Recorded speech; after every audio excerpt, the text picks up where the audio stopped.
Hello everyone, Survivor gameplay from Dead by Daylight.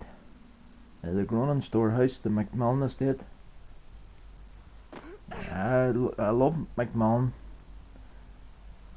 Real great Survivor maps. There's a bit of everything in this map. It's dark, urban evasion. If you're not too familiar with the game and you're starting out, well, you run an urban evasion. You can really evade the killer in this map, and if you've played a lot of it and you're familiar where the pallets are and the good running areas is, well, you can waste some of the killer time on this map. There's all great pallets, and depending on the right type of killer, we have the huntress here.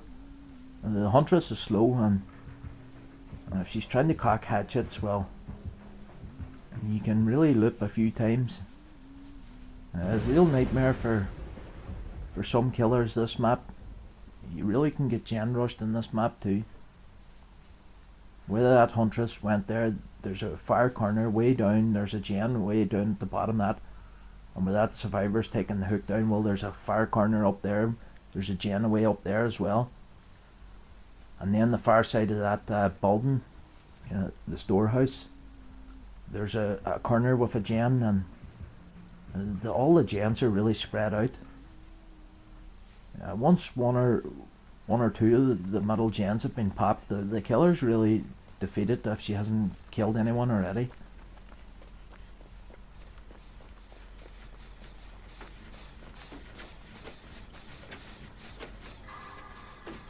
Normally this is a gen that I would like to leave, because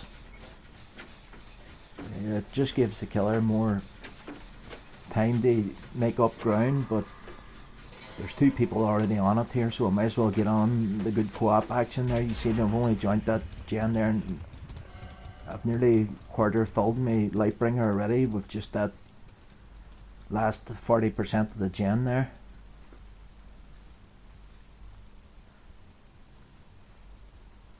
But I definitely wouldn't touch the corner gen now to my left.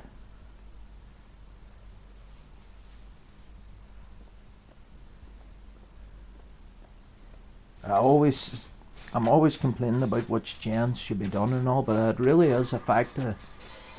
If you play enough of this game, you're a beginner, and you really think it's not that important, well, just wait till you see the situation where half the map's cut off and you're boxed in, and the killer's just everywhere you go. Every time you come out of cover because you think the killer's kicked the gen and moved on, and then when you get back on that gen, well, that killer's coming straight back again.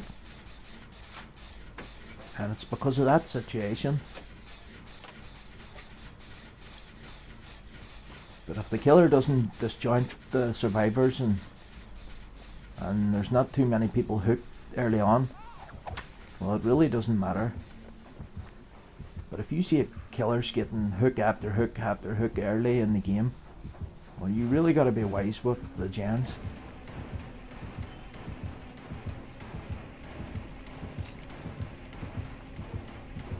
I like the huntress here because she's always trying to land a hatchet, and it's really just giving me more time to survive here. You get great boldness points for this. All huntresses, even myself, whenever a survivor goes near a pallet, you're always expecting that survivor to throw it down. And then the huntress just throws a hatchet over the pallet. Most of my hatchet downs are all people throwing pallets down. Throwing the pallet down is really dangerous against the huntress. You really gotta. You see there, if that stun, she whacked into that stun there. I was real lucky. And not looking behind me too. Always taking a chance. I'm not looking this pallet, am I? That killer decides to change direction. I don't know where that killer is. I'm injured here, and I just want to break her line of sight and urban evasion and behind these trees and leave no scratch marks. Try and evade this killer. And this Meg's coming to my aid here, but I think this huntress sees this Meg. And now the huntress hears me.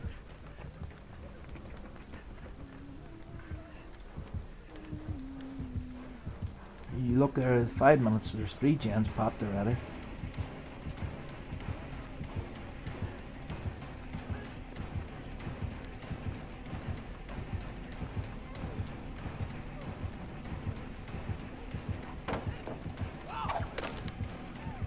Through that pallet down because I know if I'd have went for another loop that I would have got caught.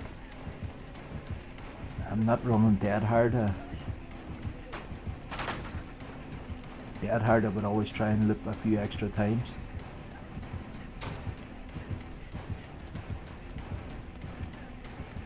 A nightmare map for killers at times. These maps, like, it's only over 5 minutes in and we're down to the last gen situation. I hate when I play this map as killer that this happens a lot, the gen rush.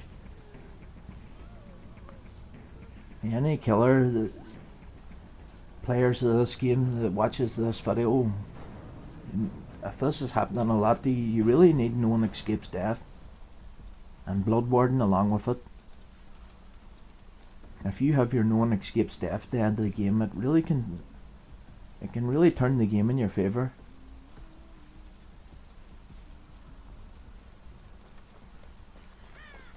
I see lots of killers running strange perks like brutal strength and stuff. I really don't think that's a great perk at all.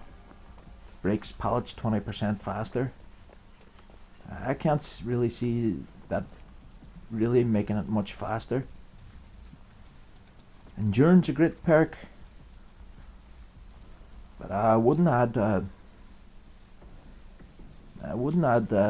brutal strength along with it.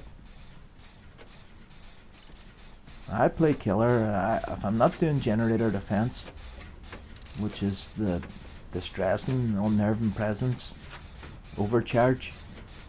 If I'm not running that strategy, well, I just go for hexes. I go for Devour Hope, Hex Rune, No One Escapes Death, and Blood Warden. They're in the top 7 or 8 power perks.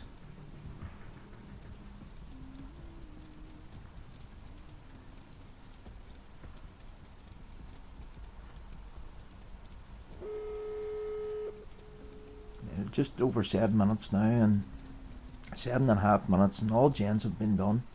And it's not the fastest gen rush, but it's still, it's terrible for killer, so it is.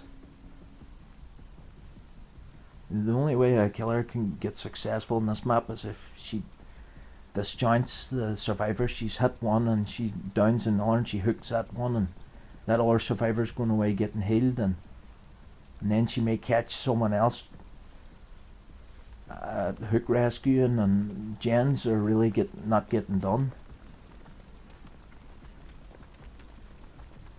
I wouldn't blame a killer in this situation or a map like this, but down to the last 2 gens or 1 gen, they do a little bit of tunneling or camping. Really, camping and tunneling is only a thing really in the first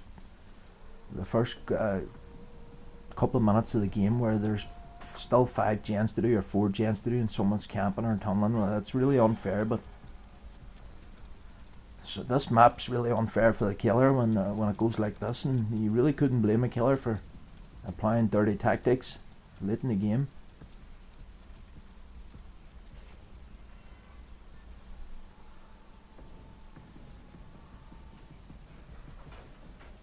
It's a big map, and really nobody's really had to run this huntress too much. It's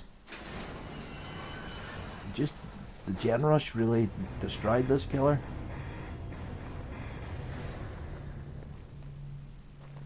And this killer had a Nebony Mori and never got to even get close to using it.